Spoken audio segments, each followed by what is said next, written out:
Hola, en este objeto de aprendizaje vamos a estudiar la hematopoiesis, o lo que es lo mismo, la generación, la síntesis de los componentes celulares que vamos a encontrar tanto en la circulación sanguínea como componentes inmunológicos que se van a repartir posteriormente por todos los tejidos, infiltrando todos los tejidos y formando parte de los parénquimas de los mismos. Pues bien, los objetivos de aprendizaje es que entendamos qué es la hematopoiesis, que podamos reconocer a cuáles son los distintos órganos en los cuales se produce esta hematopoiesis a partir de células stem, de células madre totipotentes, que entendamos el papel que juegan las mismas, que veamos los distintos tipos de células stem que van a dar lugar a los 2 o 3 linajes celulares, según como lo queramos entender, que se dan en la hematopoiesis. Pues bien, la hematopoiesis no es ni menos que la síntesis, la formación de todos los componentes celulares que vamos a encontrar en la sangre.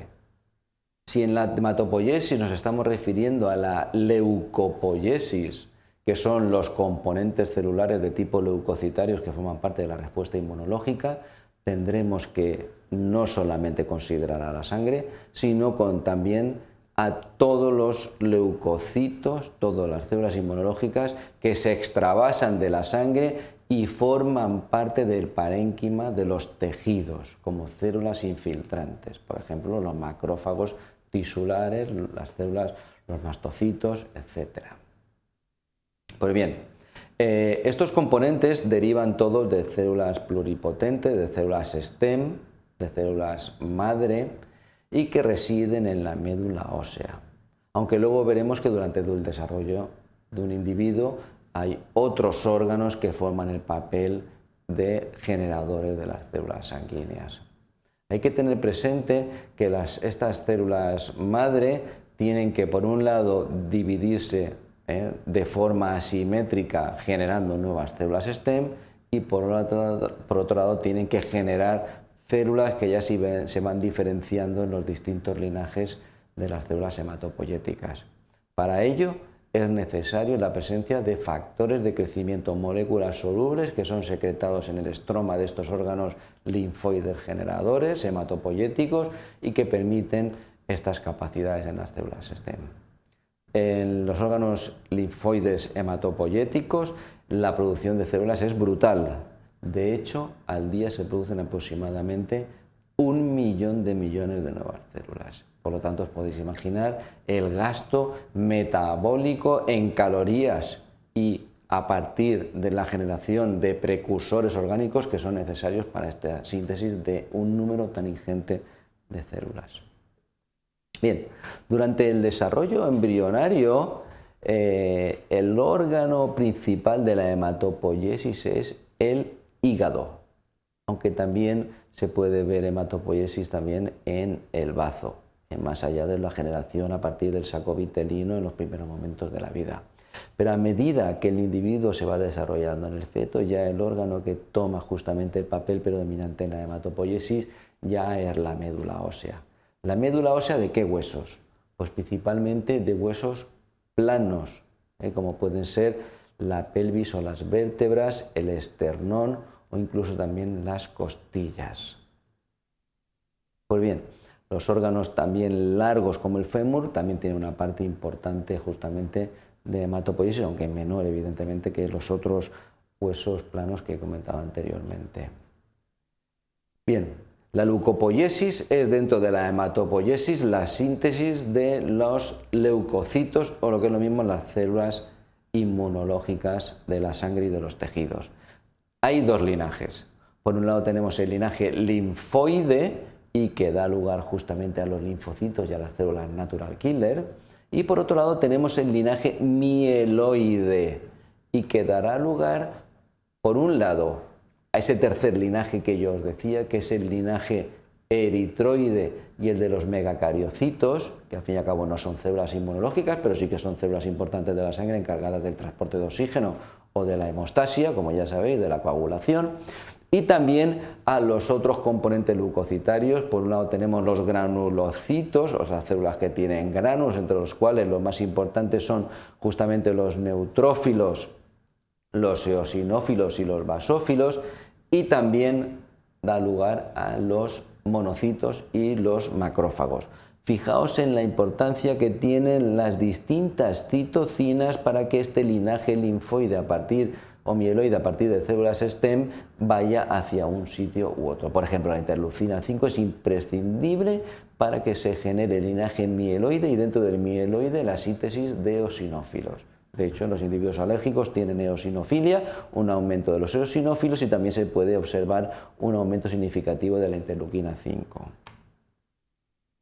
Pues bien, durante la síntesis a partir de los precursores tenemos que distinguir, por un lado, como os he comentado, la autorrenovación de las células STEM para que éstas no se pierdan, a la vez que vemos justamente cómo aumenta la capacidad proliferativa para aumentar el número de una célula, la expansión, la proliferación, la multiplicación, para obtener muchas células, las cuales al final, cuando son maduras, van a tener unos marcadores en la superficie que nos van a permitir identificarlos y distinguirlo de células que son inmaduras. De hecho, en la sangre periférica solo vamos a encontrar células maduras. Las células inmaduras están restringidas a la médula ósea. Como os he comentado, las citocinas son imprescindibles para la generación y la autorrenovación. Entre ellas vamos a destacar el Stem Cell Factor, o que también lo denominamos como el ligando de Zeitkit. Otras citocinas imprescindibles para la síntesis de linfocitos son la interleuquina 7. La interleuquina 3 es imprescindible para la síntesis de todos los componentes leucocitarios, y dentro de lo que es el paquete de las células mieloides tenemos como citocinas importantísimas los factores estimuladores de colonias, CSF, que pueden ser de tipo monocítico, de tipo granulocítico o también de ambas, granulocitos y monocitos.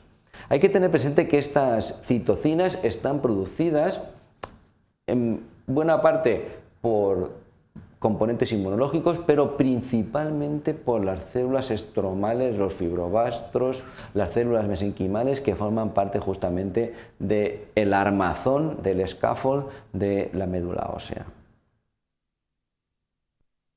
Dentro del origen linfoide, además de las citocinas, también es importante tener en cuenta los factores de transcripción.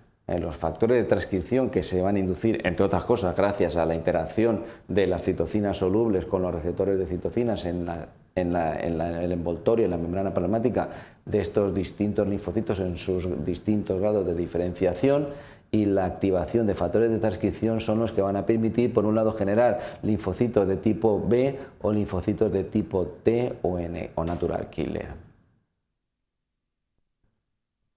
Un caso especial merecen justamente las células plasmáticas, porque vamos a encontrar células plasmáticas que tienen origen linfoide y les denominamos células plasmáticas plasmacitoides. Perdón, estoy hablando de células dendríticas plasmacitoides, o también tenemos células dendríticas de origen mieloide.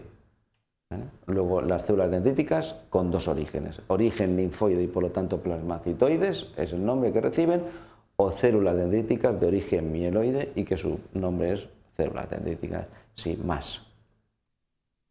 Bien, para terminar, hay que tener presente que la hematopoiesis en un individuo adulto ocurre en la médula ósea y durante el desarrollo fetal, principalmente en el hígado. Las células STEM o las células madre totipotentes producen, al menos en la serie leucocitaria, dos linajes, el linaje linfoide y el linaje mieloide, y que estas células STEM necesitan la colaboración de las células estromales, de las células del armazón, que son las que van a ser las principales células que producen las citocinas. Las citocinas, junto con la inducción de factores de transcripción, van a permitir la síntesis de las células maduras de los distintos linajes. Y ya para terminar, tener presente justamente lo que hemos comentado en la última diapositiva, que las células dendríticas pueden tener un origen tanto mieloide como linfoide. Espero que esto sirva de ayuda.